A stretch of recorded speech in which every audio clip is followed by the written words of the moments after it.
foi resolver umas questões de saúde da sua mãe. Próxima semana ele está de volta, mas essas 3 quarta-feiras nós vamos dar uma parada em Hebreus e vamos continuar, que eu fiz uma introdução em Efésios 1, há 15 dias atrás. Nós vamos falar do plano eterno de Deus para a salvação. E vamos continuar agora em Efésios 2. Falamos em Efésios 1, vamos para Efésios 2. A cartinha é pequena, eu creio que eu termino ela nessas 3 quartas-feiras. A intenção é essa, é dar ela completa. Senão fica para outra oportunidade. Hoje nós vamos para Efésios 2. Eu fiz uma introdução em Efésios 1 a semana passada. O tema é esse. Esse é o tema da carta, tá? Você abriu Efésios, o tema da carta é esse. O plano eterno de Deus para a salvação. O plano eterno de Deus para a salvação. Efésios 2. Nós vamos ler a primeira parte agora, do 1 ao 10. A primeira perícope. Tá? Vou ler os ímpares, a igreja lê os pares. Depois a gente lê do 11 ao 22. Vamos ler a primeira perícope agora com esse tema, o plano eterno de Deus para a salvação. O plano eterno de Deus para a salvação, Efésios 2. Amém? Amém ou misericórdia? Amém? Agora sim. Eu vou ler os ímpares do 1 ao 10 e os irmãos lêem os pares. Ok? A palavra de Deus diz assim: Ele lhes deu vida quando vocês estavam mortos em suas transgressões e pecados.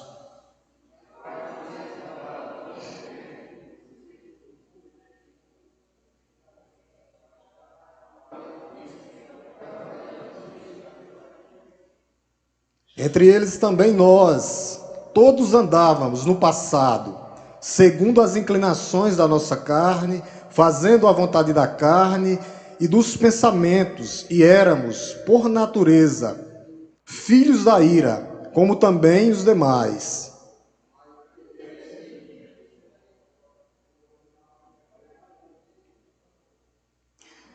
E estando nós mortos em nossas transgressões, nos deu vida juntamente com Cristo. Pela graça vocês são salvos.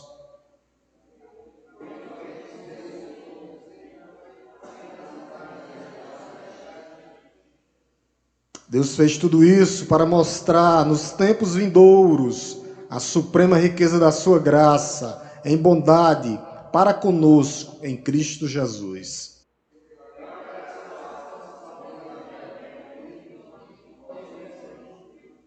Não de obras, para que ninguém se glorie.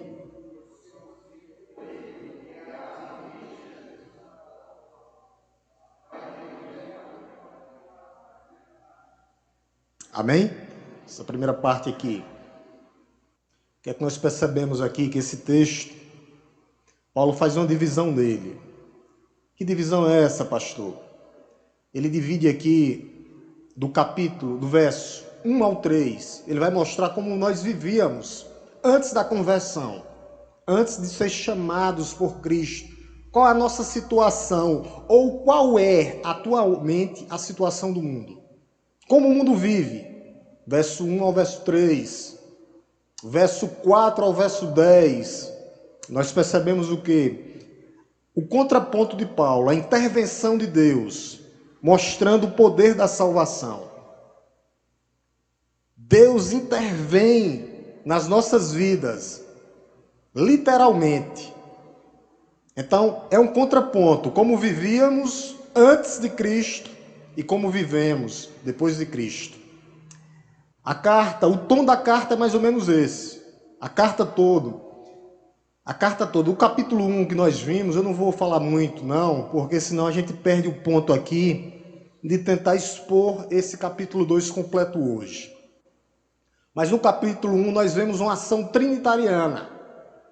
O que é isso, pastor? Uma ação trinitariana, o plano de salvação, o plano eterno de salvação. Deus planeja, o Filho vem, executa, morre por nós, o Espírito Santo vem, é derramado e fica e aplica a obra de Deus em nossas vidas. Então, Deus planeja, o Filho executa, o Espírito Santo vem e aplica.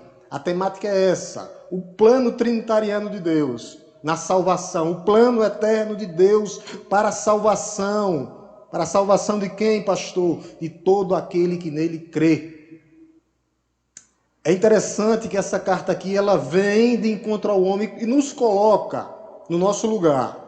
Ele mostra a situação do nosso pecado, da nossa distância de Deus, e ele vê e mostra a intervenção de Deus, nos salvando, mostrando que tudo isso é pela graça. Graça, favor imerecido.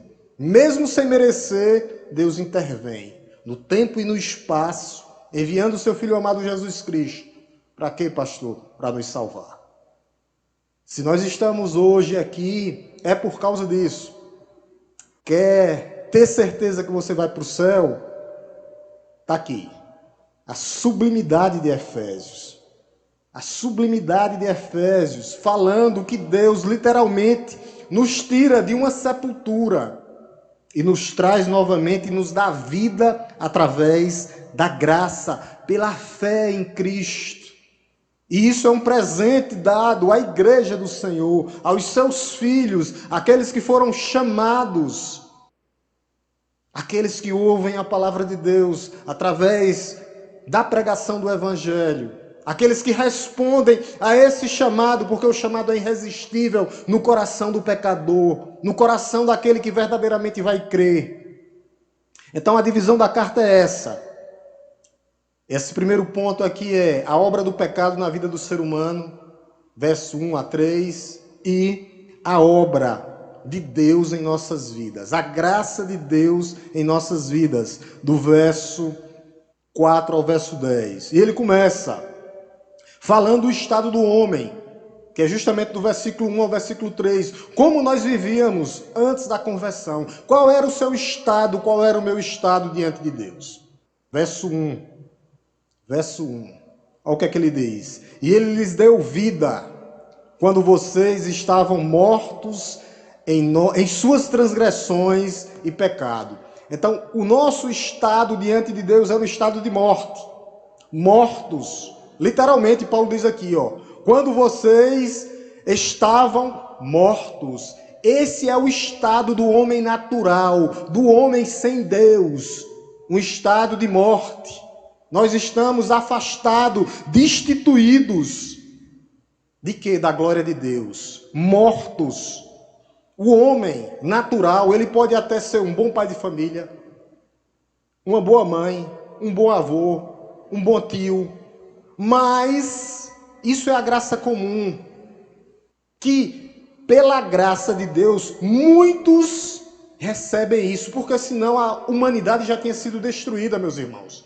Se Deus não intervém para trazer esse papel de o homem ainda ter afeição uns pelos outros, isso se chama de graça comum. Senão ele já tinha se destruído naturalmente. Mas você pode me perguntar, pastor, e esses homens, essas mulheres, esses tios, esses mulheres, velhos, adultos e crianças, sem Cristo, qual é a situação dele? Situação de morte.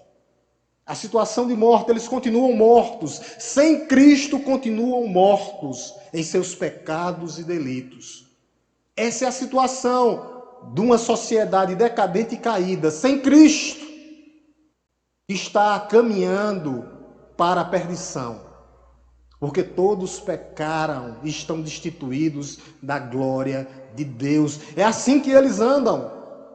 Eles não conseguem ver, eles não conseguem enxergar. Olha o que é que Paulo diz. Ele lhes deu vida. Por quê? Porque nós estávamos mortos. Versículo 1. Quando vocês andavam em suas transgressões, nós estávamos mortos. A morte que Paulo fala aqui é a morte espiritual. O que aconteceu com Adão após a queda, o que aconteceu, o que acontece com a humanidade sem Cristo, morto. A sociedade sem Cristo, ela está morta. Um morto não pode ver, sentir, ouvir e falar. É assim a decadência da humanidade, da sociedade. É como se nós, literalmente, víssemos alguém no caixão, no sepultamento, naquele momento de dor e de tristeza. Ele não pode ouvir, ele não pode sentir, ele não pode falar, ele não pode ver. E eu me lembro desta cena na minha vida, quando eu perdi meu pai. Eu estava em Teresina, dormindo do lado da cama, ele faleceu de câncer. E quando eu acordei de madrugada, que eu coloquei a cabeça no peito dele, não tinha mais batimentos cardíacos, não tinha mais respiração, não tinha mais pulsação. Pastor, você passou por isso? Passei. Eu nunca falei disso. Não tinha mais pulsação. Então, a sociedade e o que Paulo fala aqui é literalmente isso.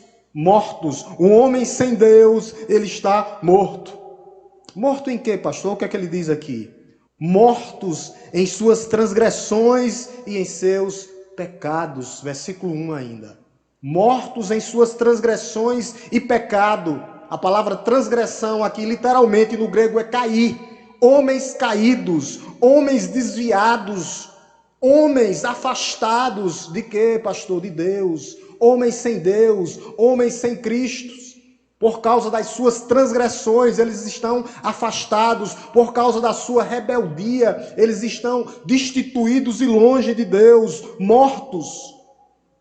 E a gente tem que lembrar, transgressões e pecado. Qual o salário do pecado? A morte. E o pior não é a morte física, mas o pior é a morte espiritual. A morte que o mundo está experimentando aí fora. Morte que o mundo está experimentando aí fora. Qual a missão da igreja? Pregar para mortos. Essa é a missão da igreja. A missão da igreja é pregar para mortos. Se a igreja não for, quem irá? Se a igreja não pregar, quem vai pregar? A igreja é a agência de Deus. Esse é o primeiro ponto. Já serve como uma primeira aplicação. Essa é a missão da igreja, pregar para mortos. Eles estão mortos, como eu e você estávamos mortos um dia, afastados, longe de Deus.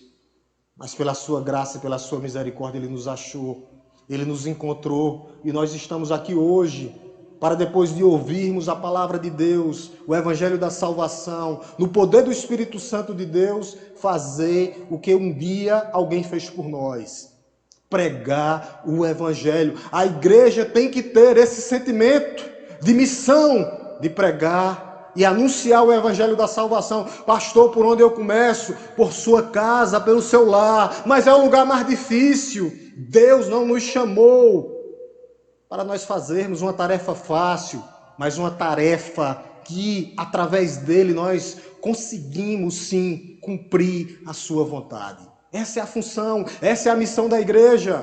Pregar para mortos espirituais, para que eles possam ter vidas, porque no versículo 1, o próprio apóstolo Paulo disse, e ele lhes deu vida, e é isso que vai acontecer com o mundo, vai acontecer vida. A igreja tem que despertar para anunciar a palavra de Deus. Do versículo 2 ao versículo 3, ele vai dizer a nossa situação, filhos da ira, filhos da desobediência. E mais três coisas que atuavam diretamente ou que atuam diretamente nas pessoas sem Deus. Temos que lembrar que a exposição dessa noite é, primeiro ponto, do 1 ao 3, a situação do homem sem Cristo. Como eles viviam ou como eles vivem hoje ainda. Três forças atuam diretamente neles. A gente vai ver aqui o mundo, o diabo e a carne. Está aqui, versículo 2 e versículo 3, olha o que ele diz. E nós, nos quais vocês andavam no outro tempo, sem Cristo, antes de nós recebermos Cristo, segundo o curso deste mundo, primeira atuação, o mundo, segundo o príncipe da potestade do ar, Satanás. Aí ele continua para o apóstolo Paulo. Ele diz assim: do espírito que agora atua nos filhos da desobediência, entre eles também nós, nós, eu e você, todos andávamos no passado, segundo as inclinações da carne. 3 forças atuam diretamente no mundo, nessas pessoas que andam sem Cristo, que é o quê? O mundo, o diabo e a carne, as nossas inclinações. A primeira coisa que ele diz aqui, ele fala do mundo, no versículo 2, olha o que é que ele diz. Ele diz assim, mantenha a sua Bíblia aberta para você acompanhar. Nos quais vocês andaram no outro tempo, segundo o curso deste mundo. Então, a pessoa sem Cristo, a primeira coisa que leva ele a estar inclinado é o mundo. O mundo aqui não é o que Deus criou. O que Deus criou é muito bom. Tudo que Deus criou é bom. Mas o mundo aqui é o seu sistema, os seus valores que estão corrompidos.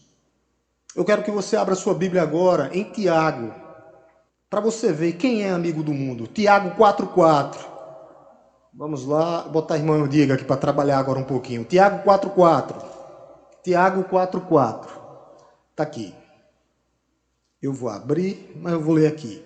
Tiago 4,4. Gente fiel, vocês não sabem que a amizade do mundo é inimizade contra Deus? Aquele, pois, que quiser ser amigo do mundo, se torna inimigo de quem? De Deus. Eu não posso compactuar com os valores e o sistema corrompido do mundo. Nem eu, nem você. Nós não podemos ser cúmplice dos valores pervertidos, imorais da sociedade, de uma sociedade depravada imoralmente, caída e corrupta. Não.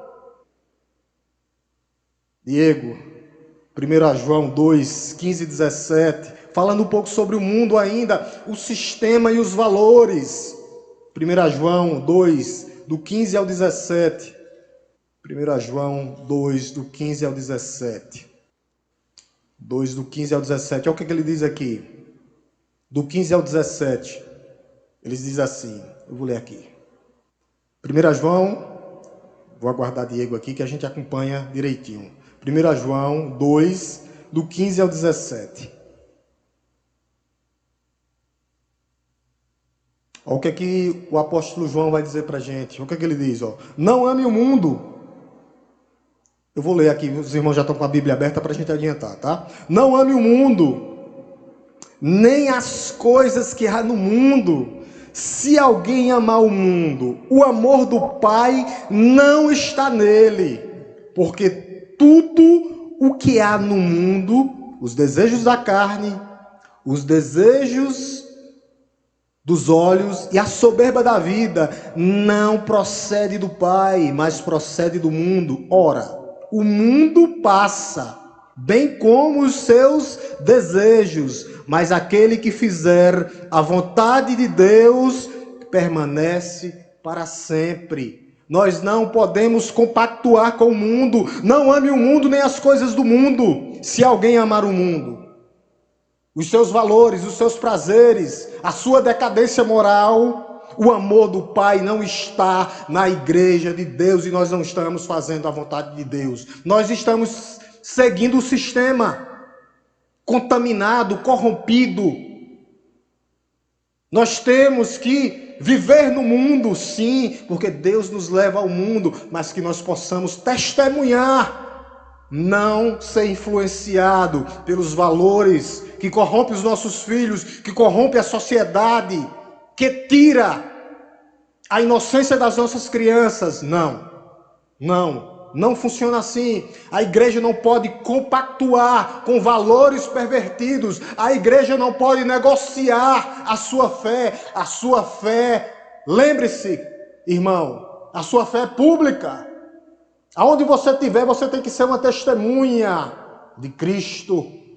O mundo, os valores estão pervertidos e virados de ponta cabeça. Nós não podemos negociar nossa fé com o mundo em meio ao mundo depravado. Segunda ação, A ação de Satanás está aí. Vamos voltar para Efésios. Efésios 2, capítulo 2 ainda. Efésios 2, capítulo 2. Pode voltar lá, Diegão. Efésios 2, capítulo 2. Vamos voltar para a exposição. Só foi para falar algumas coisas sobre o mundo. Agora a gente vai ver a outra ação, a ação de Satanás. E nos quais andaram no outro tempo, segundo o curso do mundo, segundo o príncipe da potestade do ar, Satanás e seus demônios, o maioral dos demônios. A igreja tem que estar atento. Satanás se rebelou e ele quer que eu e você também se rebelem. Às vezes a rebelião vem contra um irmão, a rebelião vem contra um líder, a rebelião vem contra o pastor. Então nós temos que o quê? Ter cuidado. É um inimigo invisível, mas real. Ele é real, ele é espírito, ele é real. Ele veio para matar, roubar e destruir, e ele está atuando diretamente. E a igreja tem que vigiar, a igreja tem que ter cuidado. Ele cega, ele engana e ele possui. Cega, engana, possui. Veio para matar, roubar e destruir. Esse é o papel. O papel dele é para perverter o nosso caminho e tentar tirar do caminho até os eleitos de Deus. Só que ele não consegue, porque ele está no cabresto de Deus.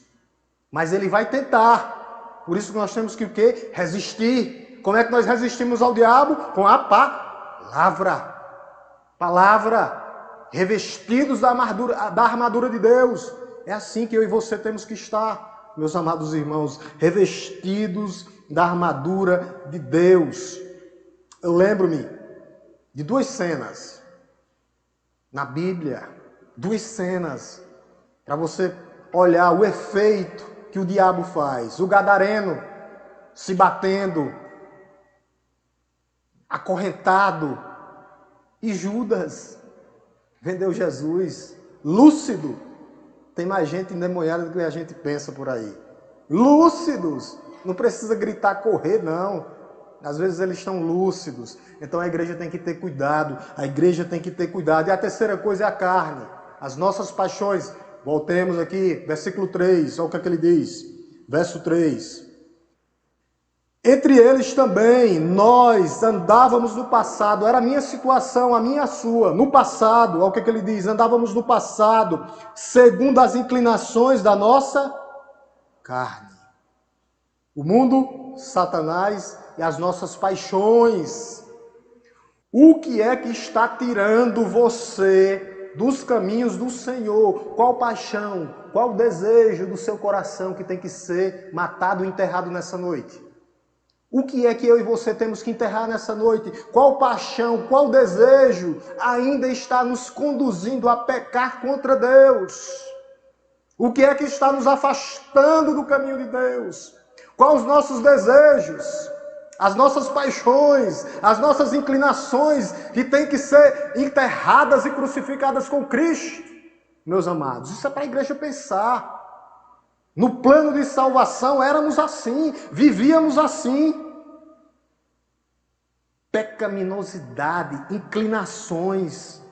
Muitos vivem para fazer os desejos da carne, em vez de fazer os desejos de Deus. As paixões,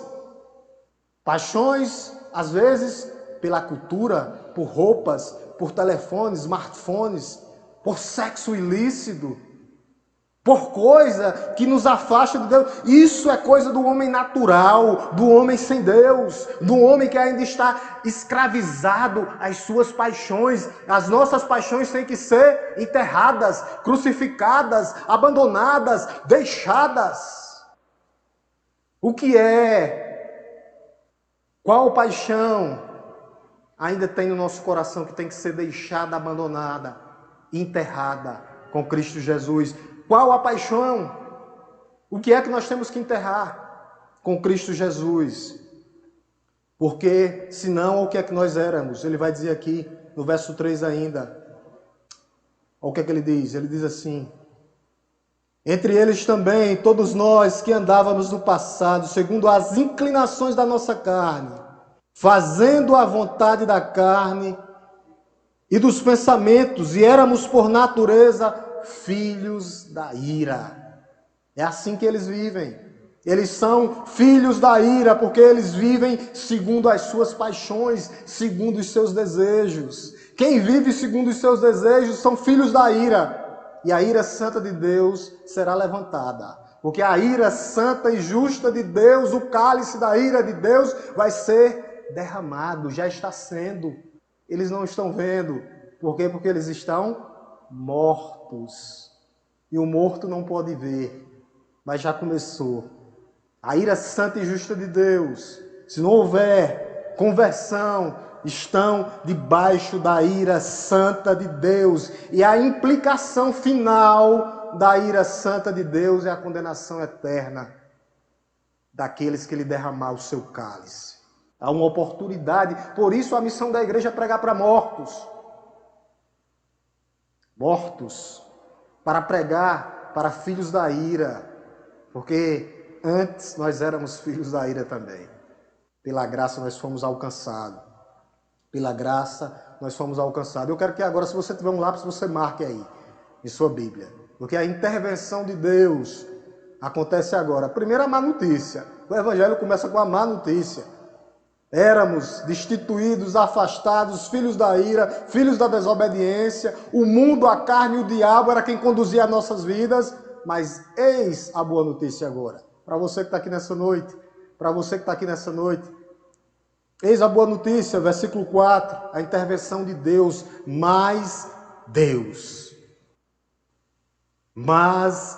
Deus, sendo rico em misericórdia, por causa do seu grande amor com que nos amou. Pode marcar. Éramos filhos da ira, mas Deus, Ele intervém.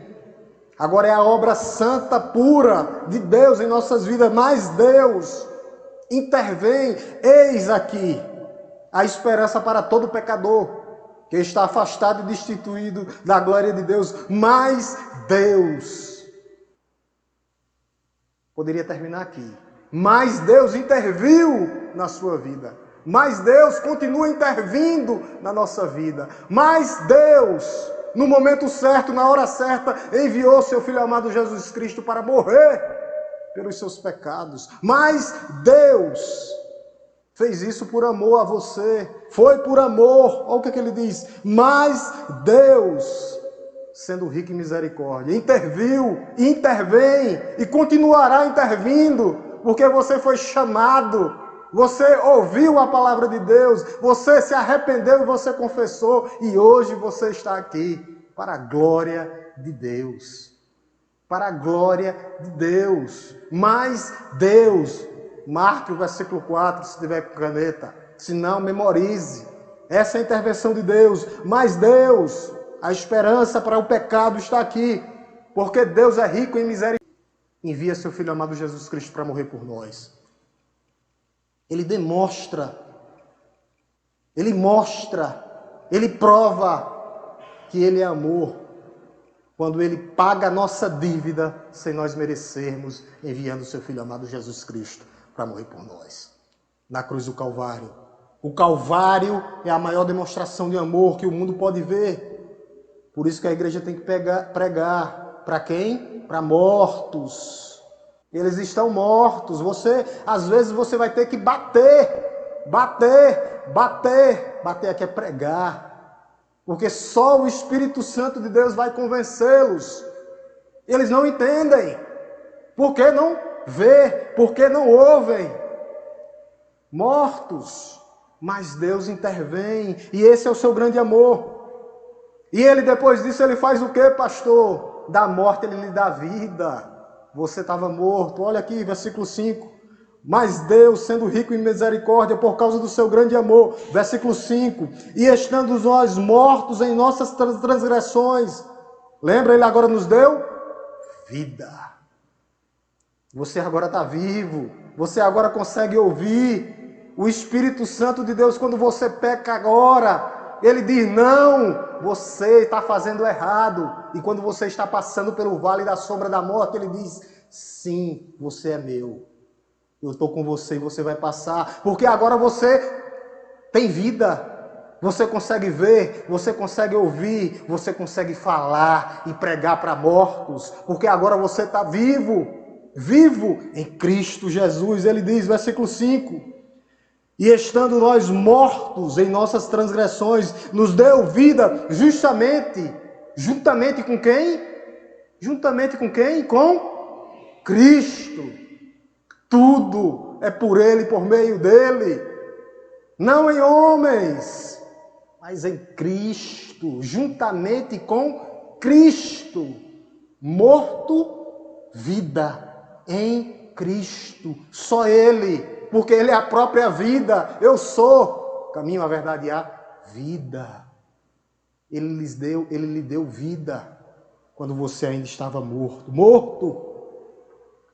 E Ele lhe deu vida. E no versículo 6, Ele lhe ressuscitou. Porque você estava enterrado, literalmente, como Cristo passou 3 dias no ventre da terra, no seio da terra, enterrado. Era assim que nós estávamos. Olha o que ele diz no verso 6. Verso 6. E juntamente com ele nos ressuscitou. Enterrados, mortos, e ele vai lá e nos tira da escravidão do pecado. A morte aqui era morte espiritual, e ele chega até nós e nos ressuscita, nos dá vida e nos ressuscita em Cristo. Em Cristo. Tudo isso é em Cristo.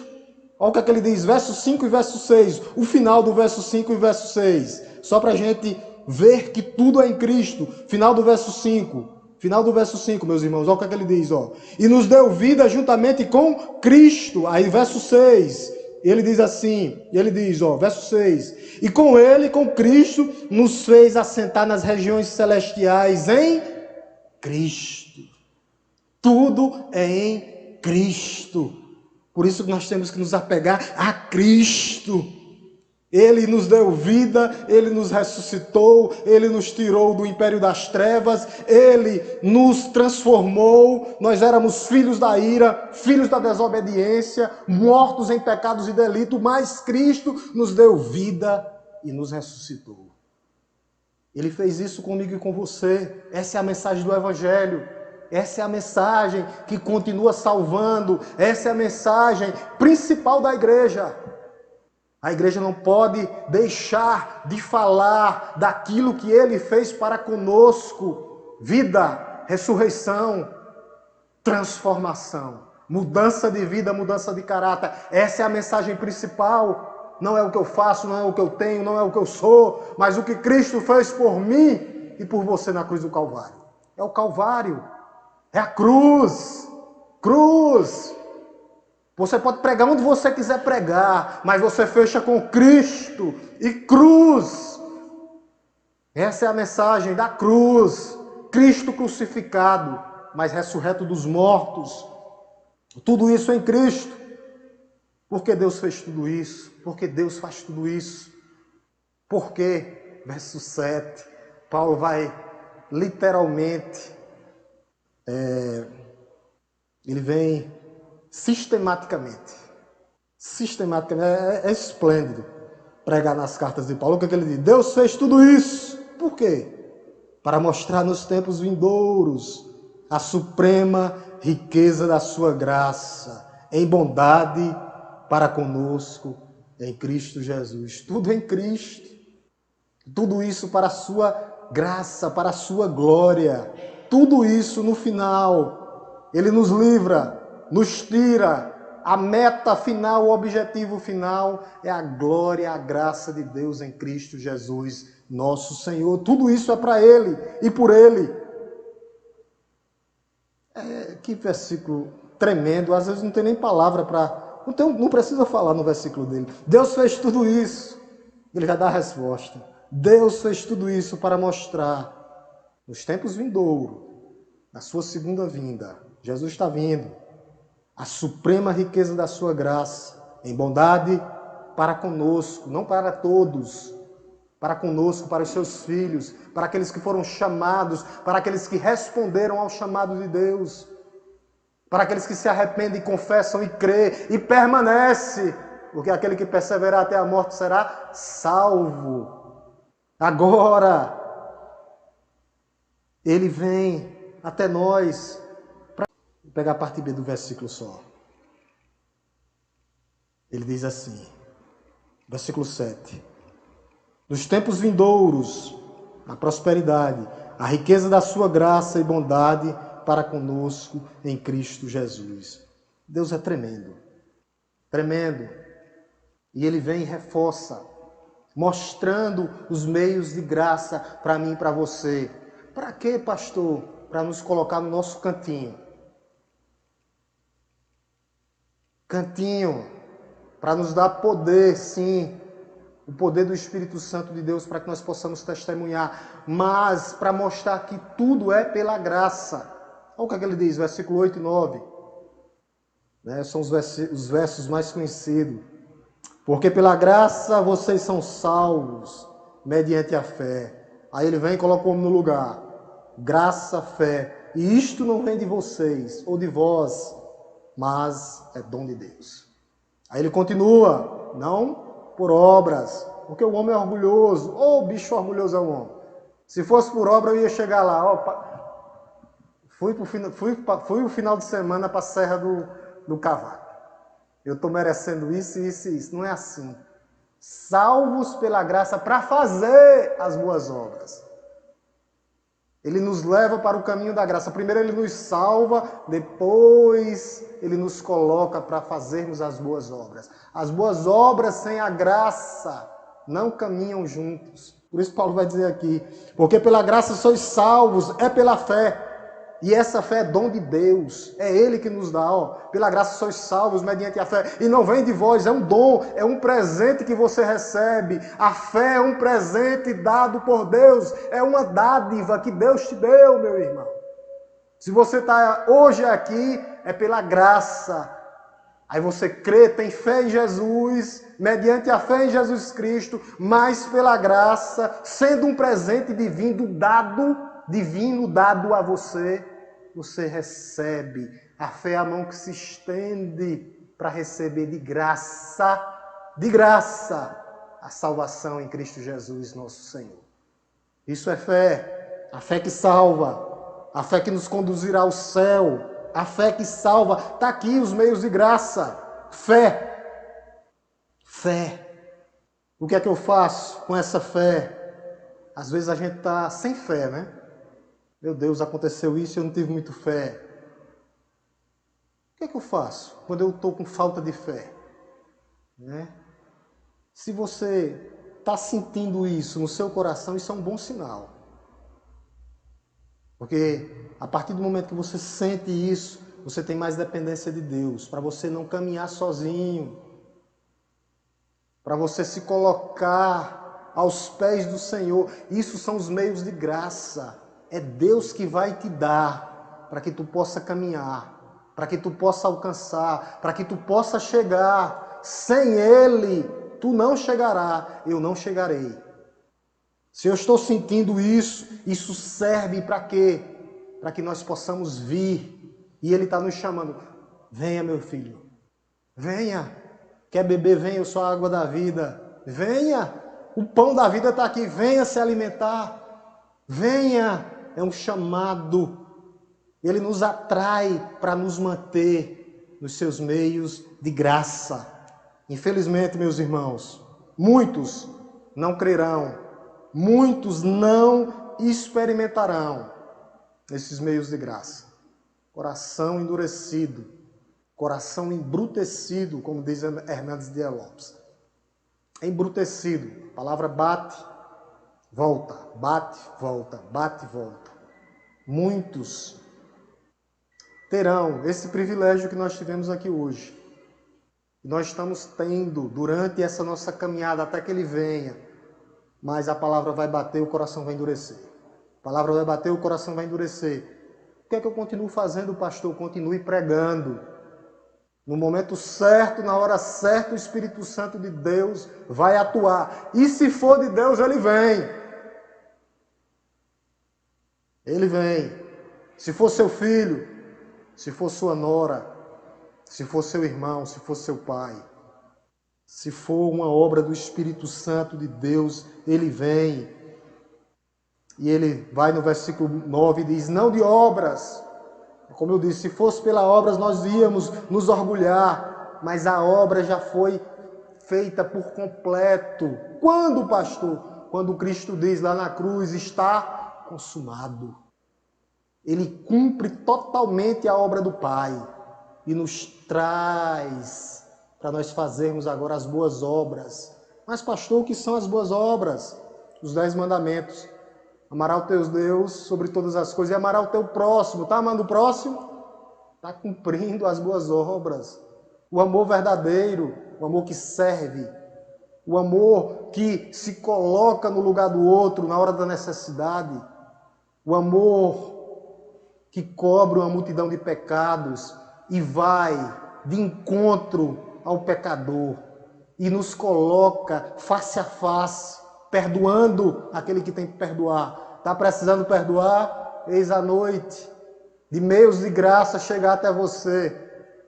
E você dá uma ligada para o seu irmão e dizer, meu irmão, me perdoe. Meu irmão, me perdoe. Isso são boas obras. Caridade também são boas obras. Nós temos que fazer também, mas a maior é a pregação da palavra de Deus. O pão espiritual. Pão espiritual. Versículo 10, para a gente encerrar a primeira fase aqui, ele diz assim, pois somos feitura, não é feiura não, tá? Feitura, pois somos feitura dele. Pois somos feitura dele, criados em Cristo Jesus para as boas obras, as quais Deus de antemão preparou para que andássemos nela. Nós somos feitura, a palavra no grego aqui é o poema de Deus. A pessoa, os filhos de Deus, aqueles que foram chamados, o poema de Deus para dar testemunho sobre Cristo, não sobre mim, sobre você. Feitura, poema, a literatura, a composição de Deus para exalar o bom perfume de Cristo por onde passarmos. Feitura dele, o poema, a composição de Deus. É isso que nós somos, para testemunhar de Cristo. Não do pastor, o que o pastor faz, ou fez, ou vai fazer. Mas o que Cristo fez por nós sempre é a obra final de Cristo na cruz do Calvário. Poemas para exalar o bom perfume. Poemas para sermos as literaturas abertas de Cristo. Para sermos as suas Bíblias por onde passarmos. E ele termina no final do versículo, o que é que ele diz? Em Cristo. Criados em Cristo, mais uma vez. Só nesse texto aqui tem 5 ou 6 vezes. Em Cristo, por meio dele, para ele. Tudo é em Cristo. Coloca o homem no seu lugar novamente. Até as boas obras. É Deus que faz aqui, ó. Em Cristo, criados em Cristo, para as boas obras, aos quais Deus de antemão preparou para que andássemos nela. Nem as boas obras que fazemos são nossas. Mas Deus já preparou de antemão. Que coisa maravilhosa para colocar o homem no seu lugar. Para dizer assim, tu fez, mas foi Cristo que preparou antes da fundação do mundo. Que coisa maravilhosa. Coloca o homem no lugar dele para dizer, não é você, mas é Cristo e Deus em você. É perfeito. Que texto. Que texto. É profundo. Mas salvos para praticar a boa obra. Olha o que ele diz. Pois somos feitura, o poema de Deus, criados em Cristo Jesus para as boas obras. Sim, agora sim. Agora nós fazemos as boas obras. Agora nós andamos segundo a vontade de Deus. Comece amando o seu irmão. Não vou pedir para olhar para o lado não, tá? Vai mandar falar com o seu irmão. Ele é bonito, não. Mas comece amando o seu irmão. Comece amando o seu irmão. Que está do seu lado aí, Francisco Jesus. Comece. Comece amando. Temos que amar. Jesus disse que até os nossos inimigos. Então, até aqui, tem que começar pelos irmãos da fé. Comece ajudando os da casa do Senhor. Quem é que está passando por necessidade na igreja? Quem está passando por necessidade na igreja? Às vezes nós não sabemos. Queremos ir para a África. Tem bem ali o Moraes. Cavaco, Serra do Moraes, misericórdia. Né? Quer ir para a África. Os quilombolas morrendo de fome. Índios, não, eu quero ir para a África. Meus irmãos, Brasil. Se for dom para sair e fazer missões transculturais, amém, aleluia, glória a Deus. Mas olha para o teu irmão do lado primeiro. Não vou mandar olhar não, viu? Para olhar não. Então é assim que começa. As boas obras começam pela casa do Senhor. Eu começo amando, eu começo perdoando. Eu começo deixando as coisas que ficaram para trás. Ficaram, meu irmão.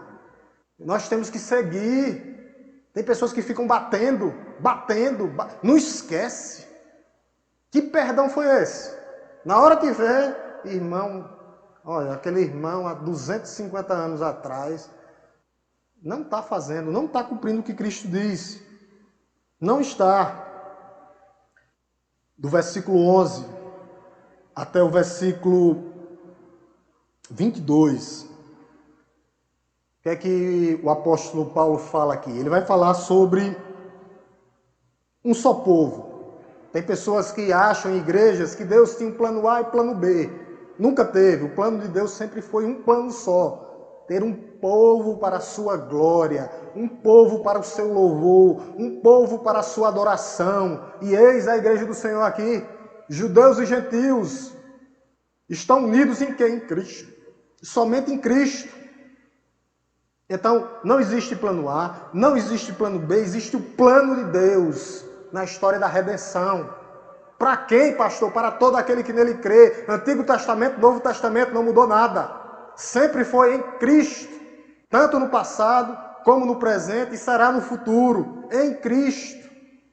Aí há pregadores ou algumas igrejas neopentecostais, não, era um povo e agora é outro, não. O apóstolo Paulo, ele mata tudo isso na carta de Romanos. Ele fala do Israel de Deus, aqueles que vão crer. Então sempre foi um povo em Cristo, unir para a glória de Cristo no final. Sempre foi um. É isso que ele fala, do verso 11 até o verso 22. Vamos ler novamente, igreja. Vou botar aqui, irmão Diego. Vamos ler do 11 até o 22. Eu vou ler os ímpares, tá? A igreja lê os pares.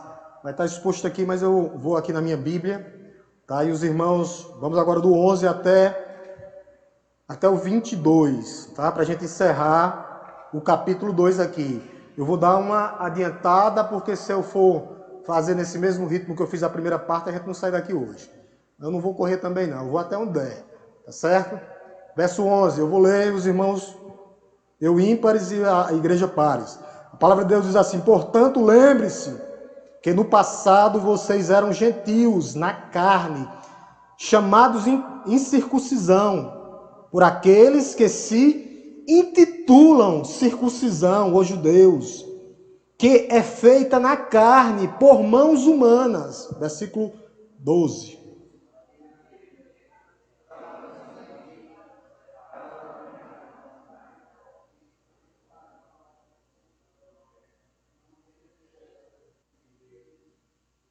Mas agora em Cristo Jesus, vocês que antes estavam longe, foram aproximados pelo sangue de Jesus.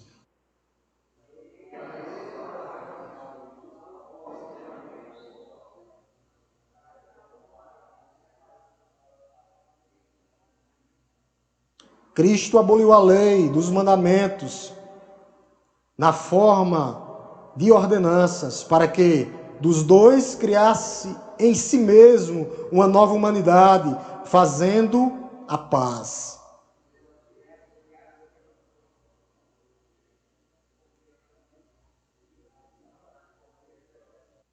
E quando veio, Cristo evangelizou paz a vocês que estavam longe, e paz também aos que estavam perto.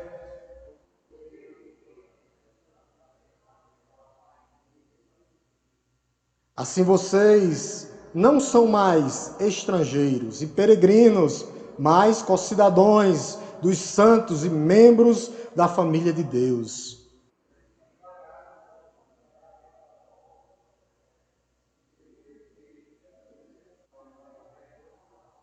Nele, todo edifício, bem ajustado, cresce para ser um santuário dedicado ao Senhor.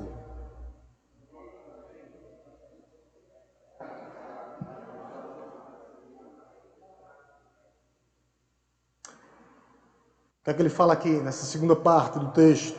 Um só povo. Gentios, incircuncisão, gentios, circuncisão, judeus. O propósito final de Deus era ter um povo, sempre foi. Então não tem plano A e plano B, tem um plano da redenção de Deus. Unir um povo para seu louvor. Qual é esse povo? A igreja de Deus. Aqueles que vão crer, aqueles que vão se arrepender, aqueles que vão confessar e aqueles que vão perseverar até a morte. É esse o povo. Gentios e judeus. É interessante que no versículo 12, olha o que é que ele diz. A descrição de nós, gentios, os não-judeus. Olha como era a nossa situação. Ele vem novamente e fala. Vocês, como era que vocês viviam? Vocês gentios, os não-judeus sem Deus. Versículo 12, olha o que é que ele diz. Naquele tempo, vocês estavam sem Cristo. Nós, sem Cristo, sem o Messias, separado da comunidade de Israel. Não entenderam que primeiro Deus veio para os seus e esse povo era para ser um povo escolhido para pregar o evangelho da salvação, separados, estranhos à aliança da promessa, a promessa do Salvador, que o Salvador viria. Aí ele diz aqui, que haveria de vir, aí ele termina aqui, e no mundo sem Deus. Era assim que nós vivíamos. Era essa a minha situação e a tua situação. É essa a situação do mundo. É assim que eles vivem hoje. É assim que eles continuam vivendo. É interessante que, novamente, a intervenção de Deus, a primeira foi no versículo 4, Deus intervém de novo. No versículo 13. A intervenção de Deus no tempo e no espaço, novamente, na hora certa, no momento exato. Mais uma intervenção, o que é que ele diz no verso 13? Mas agora, em Cristo Jesus, vocês que antes estavam longe, foram aproximados pelo sangue. É pelo sangue. Foi pela última gota derramada de Cristo na cruz do Calvário que nós somos aproximados. De longe, afastados, para aproximados, juntos a Cristo Jesus, pelo seu sangue. O sangue da nova aliança. O sangue derramado em favor de muitos, da igreja de Cristo, que todos que vão crer no evangelho da salvação, para a salvação, o evangelho que salva. Pelo sangue nós Cristo é Senhor e Salvador das nossas vidas. E isso automaticamente ele vai nos dando o quê? Versículo 14, paz. Era estado de guerra, agora ele traz paz aos nossos corações. Versículo 14, olha o que ele diz. Porque ele é nossa paz. Jesus Cristo é nossa paz. Através de Cristo nós temos paz. Paz aqui não é ausência de dificuldades ou ausência de problemas, mas paz com Deus para herdarmos o céu, para chegarmos na casa do Pai. Todas as garantias, paz. Ele nos dá paz em meio às guerras, em meio às tribulações. Éramos filhos da ira e agora filhos da paz. Paz com Deus. Versículo 15, ele aboliu o quê? Olha o que é que ele diz no versículo 15. Versículo 15. Ele diz assim, ele é nossa paz. Versículo 15, ele diz, Cristo aboliu a lei em forma de mandamentos, para que de dois criasse um só, uma nova humanidade, a igreja de Cristo. Ele aboliu a lei, ele cumpriu a lei cabalmente. O único que poderia cumprir todos os mandamentos era ele. Ele cumpriu, ele pagou. A lei ficou apregada na cruz de Cristo e agora nós somos salvos. E sempre fomos salvos pela graça mediante a fé. A lei é para inculcar no coração do crente santidade, para dizer a ele, tu é pecador. Se tu não viver em santidade e em novidade de vida, tu não herdará o reino dos céus. A graça nos traz para a lei, para que nós possamos cumprir. Como é que nós obedecemos a Deus? Como é que nós mostramos que amamos a Deus? Quando nós cumprimos os seus mandamentos. A graça nos traz para a lei dizer, não matarás, não adulterarás, não furtarás, não dirás falso testemunho contra teu irmão. É isso que a lei mostra. Incute santidade na vida do crente. E ele nos reconciliou, estávamos afastados. Versículo 16. Versículo 16. E reconciliasse ambos em um só corpo, afastados, agora de dois ele fez um. Sempre foi o objetivo, a igreja de Cristo. Nos reconcilia, afastado, nos reconcilia. Nós somos o corpo de Cristo. Vários membros, mas o corpo de Cristo, Cristo como cabeça. Cristo é o cabeça da igreja. E ele ainda nos evangelizou. Versículo 17. Versículo 17. Quando veio Cristo, evangelizou paz. Vocês que estavam longe e paz também aos que estavam de perto. O que é que ele está dizendo aqui? Paz para os judeus e paz para os gentios. Os gentios estavam longe, afastados da aliança, e os judeus estavam perto. Mas ele traz paz para dois povos, para tornar a igreja de Cristo. Sempre foi o objetivo final, um povo, para seu louvor, para sua glória, para sua adoração. Ele reconcilia ambos, paz. Agora somos um em Cristo, versículo 19. Olha o que é que ele diz. Versículo 19. Versículo 18. Porque por meio dele, versículo 18. Porque por meio dele, ambos temos acesso ao Pai em um só Espírito. Está lembrado, né? Um só Espírito, um só batismo, uma só fé, um só Deus e Pai, uma só esperança, um só Deus e Pai que age no meio de todos e está sobre todos. Somos um em Cristo, o corpo de Cristo, vários membros, pensamentos diferentes, sim, mas as diferenças acabam em Cristo. Em Cristo Jesus. Em Cristo Jesus. E ele termina praticamente dando uma conclusão do verso 19 ao verso 22. Eu vou ler por completo para que os irmãos possam acompanhar. O que é que ele diz? Assim vocês não são mais estrangeiros, não. Nós éramos estrangeiros e peregrinos, mas co-cidadãos dos santos e membros da família de Deus. Agora sim, membros. Agora sim, filhos. Agora sim, temos uma herança, uma pátria e uma família. A família de Deus, as ovelhas de Cristo. Aí ele termina, versículo 22, edificados sobre o fundamento dos apóstolos, a doutrina dos apóstolos, que Cristo pregou para os apóstolos, e nós temos que continuar pregando, falando, não deixando de falar das coisas que vimos e ouvimos. É isso, da doutrina dos apóstolos. Continuando aqui, o que ele diz? Santos e membros da família de Deus, edificados no fundamento dos apóstolos e profetas, sendo ele mesmo, Cristo Jesus, a pedra angular. Ele é a pedra de sustentação da sua vida. Ele é a pedra de sustentação da igreja. Se ela for tirada da casa de Zaba. Ele é a pedra de sustentação das nossas vidas. Jesus Cristo, nosso Senhor. E ele termina no versículo 22. Dizendo assim, versículo 21. Versículo 22, perdão. Nele também vocês estão sendo edificados, dia a dia. É uma caminhada. Edificado todo dia. Tira e coloca um tijolinho. Vai lá. tá desalinhado. Ele vem, o martelinho, tum, tum, a botar. Prumo da nossa vida. Edificados junto com os outros, judeus e gentios, para serem morada do Espírito Santo. Louvado seja Deus. Louvado seja o nome de Cristo. Você é casa, você é templo, você é morada do Espírito Santo. O próprio Deus habita em você.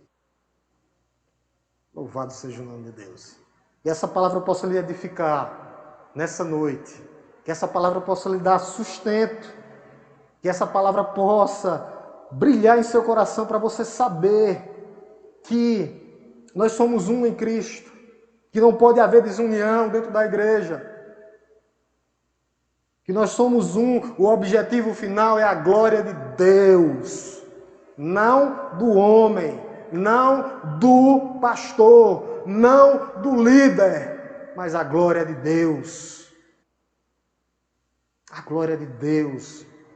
A exaltação é para Ele. O louvor é dEle. Nossas vidas estão diante dEle nessa noite. O que é que está faltando para você retirar e se render por completo a esse Deus maravilhoso, justo e poderoso? O que é que está faltando, meu amado? Para você se render por completo e ter uma vida abundante no Senhor. O que é que está faltando para você seguir as Escrituras? Ela é nossa regra de prática e fé. O que é que está faltando para você focar em Cristo, o único mediador, o caminho, a verdade e a vida, aquele que nos conduzirá, que é a porta que nos dá acesso ao Pai? O que é que está faltando para que você tenha fé? Graça, você já recebeu. O que você precisa não é ver, o que você precisa é crer nesse Cristo Todo-Poderoso, maravilhoso e majestoso, que conduz a história da sua igreja. Amém? Não ouviu amém não, amém? Vamos orar em nome de Jesus. Curvemos nossas cabeças e vamos orar, agradecendo. Próxima semana a gente continua em Efésios 3. Vou fazer nesse ritmo aqui. Deu para fazer por completo, né? Já trazendo o versículo, aplicando. Vamos herdar o céu, nova terra, nova Jerusalém celestial, tudo novo.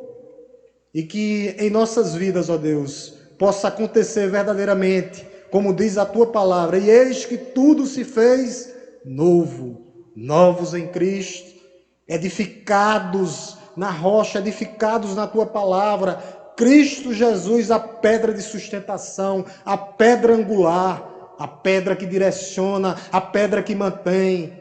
Ó Deus Todo-Poderoso, nos dá, ó Deus, a cada dia, ó Deus, espírito de ousadia, para que nós possamos, ó Deus, como igreja do Senhor, não, ó Deus, não ficarmos olhando para as coisas que ficaram para trás, nem olharmos para a direita, nem para a esquerda, mas que os nossos olhos estejam fixos no Senhor. Ó Deus, mesmo como às vezes nas dificuldades, como disse Josafá, aquele rei, ó Deus, eu estou com medo, não sei o que fazer, mas os nossos olhos estão postos no Senhor. As nossas vidas estão diante do Senhor nessa noite, ó Deus. Cuida da tua igreja, ó Deus. Cuida, ó Deus, da tua família. Cuida dos teus filhos, ó Pai Todo-Poderoso. Tu sabes, ó Deus, a labuta e a luta de cada um aqui. Como eles chegaram, como eles estão saindo. Ó Deus, os meios de graça nos mantêm, porque Cristo Jesus já pagou o preço final pelos nossos pecados. A nossa parte agora é perseverar até a morte, continuar unidos no Senhor, para que naquele grande dia nós possamos receber a coroa da vida. Para o vencedor que está guardada, ó Deus, para o dia do Senhor. O dia, ó Deus, que o Senhor virá em glória, majestade e poder, resgatar a tua noiva, resgatar a tua igreja. Nós já te aguardamos, ó Deus, estamos preparados. Ó, vem, Senhor Jesus, buscar a tua igreja, a tua noiva.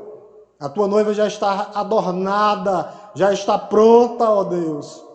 Que o Senhor, ó Deus, possa, ó Deus, nos manter e nos sustentar até aquele grande dia, ó Deus, onde um dia nós estaremos face a face com o Senhor. Que o amor de Deus Todo-Poderoso, Criador dos céus e da terra, que a graça redentora, salvadora, transformadora de nosso Senhor e Salvador Jesus Cristo e as doces consolações do Santo Espírito esteja conosco, não só hoje, mas todos os dias das nossas vidas. Deus nos abençoe, meus irmãos.